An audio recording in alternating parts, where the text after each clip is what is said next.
Bonjour à tous. Alors, nous sommes dans la deuxième capsule au sujet de nos sens. Alors, nous avons dans notre corps physique nos 5 sens, la vue, l'ouïe, l'odorat, le toucher, le goût. Mais nous avons aussi le pendant dans nos sens qu'on pourrait dire plus invisible. Et pourquoi on peut affirmer ça? Parce qu'il est écrit et souvent répété, tout ce qui est en haut est comme ce qui est en bas. Alors, on va regarder comment on peut utiliser aujourd'hui l'ouïe. Comment on peut développer cette capacité de clairaudience, qui est notre pendant dans l'invisible, que tout le monde utilise, mais qu'on nomme souvent pas nécessairement comme ça. Que ce soit avec l'ouïe ou la clairaudience, c'est quelque chose qui évolue dans le temps. C'est pas quelque chose qui est fixe. Par contre, quand on regarde l'ouïe au niveau de notre corps physique, il y a une capacité au niveau des oreilles de chacun qui n'est pas égale à chacun, qui peut évoluer de manière positive ou qui peut s'avérer être une perte dans le temps.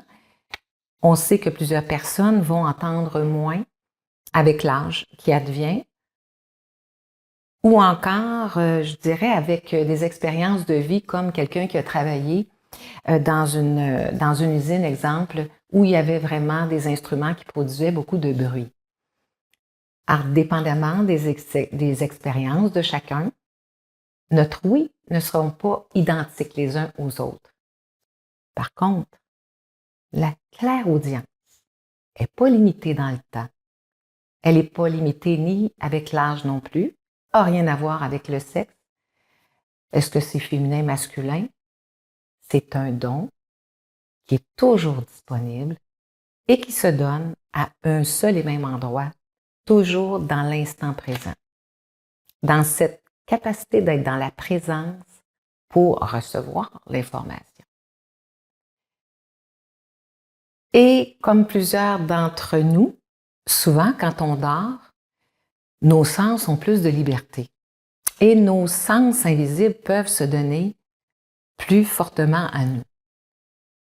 Souvent, on va rêver, on entend quelqu'un nous dire clairement des choses alors qu'elle n'est pas présente à nous physiquement.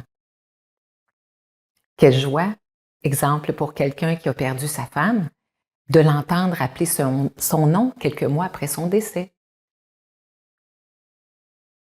Ou de réentendre le rire de notre enfant quand il était tout jeune, alors qu'il est rendu à 40, 50 ans.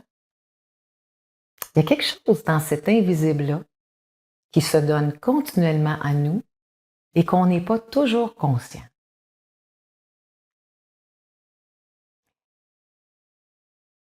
C'est intéressant parce que dernièrement, j'étais assise sur un banc avec mon conjoint et devant une maison qui, avec mes yeux, puis j'entendais les commentaires d'une femme, de 2 dames qui passaient, puis mon Dieu, ça n'a pas de bon sens qu'une maison soit aussi délabrée.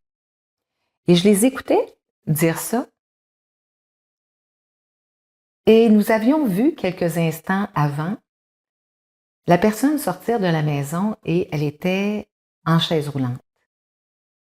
Elle avait l'air vraiment limitée physiquement. Alors, mon conjoint a tout simplement dit aux dames, c'est une personne qui a un handicap physique qui vit dans cette maison. En entendant ces paroles-là, instantanément, les 2 femmes nous ont regardées et se sont repositionnées. Il y a un jugement qui était parti. Pourquoi? Parce qu'elles avaient entendu les choses autrement. La raison, c'est parce qu'elles avaient cette disposition du cœur à se placer autrement. À un autre moment donné, elles auraient pu tout aussi bien dire « c'est pas une raison ». Alors, il y a un trésor nécessaire pour bien utiliser nos sens physiques comme nos sens invisibles, spirituels, c'est notre état d'être intérieur, notre disposition de cœur à recevoir, donc à donner. C'est toujours pareil. Si je ne suis pas bien disposée à recevoir, ben ce que je vais donner, ça va être limité comme fruit. Si je ne sème pas des bons grains de plantes de tomates dans mon jardin, il y a des grosses chances que ma récolte soit moins bonne. Alors, l'ouïe, que ce soit l'ouïe, la vision ou les autres sens, ils ont besoin de notre disposition du cœur. Je nous souhaite d'être de plus en plus dans cet espace-là d'une bonne disposition pour que ce don de l'ouïe, entre autres, comme ce don de claire audience, puisse se manifester plus abondamment, plus librement, pour nous faire découvrir davantage le royaume de Dieu qui est déjà présent à travers nous, à travers chacune des expériences de nos vies.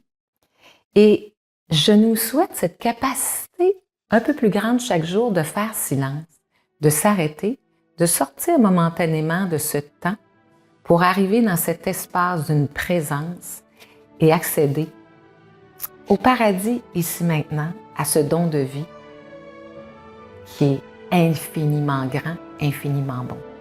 Alors, bonnes expériences à tous. Au revoir.